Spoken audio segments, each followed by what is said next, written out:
Hello everyone, how are you doing? This is MD Tech here with another quick tutorial. In today's tutorial, I'm going to show you guys how to resolve if you're unable to change the system cooling policy option in Windows 10 or Windows 11. The option's basically missing.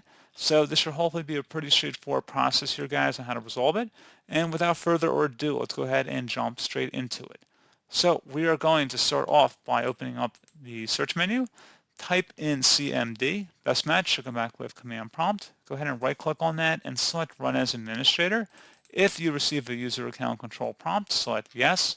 And now I will have a command in the description of my video, guys. I want you to copy it and then go up the top bar of the command prompt window here, right click on it, select edit and paste that in.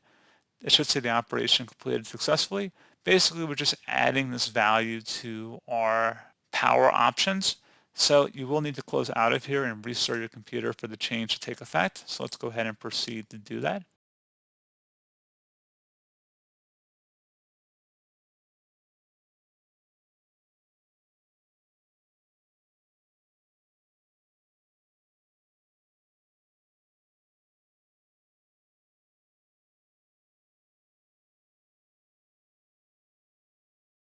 So now we go back into our power options here and go through the settings window. I'm going to go through the control panel for this tutorial. I'm going to go to large icons, power options, and then I'm going to select change plan settings, change advanced power settings, and then underneath the processor power management, I'm going to expand that, and there should be a system cooling policy available under here.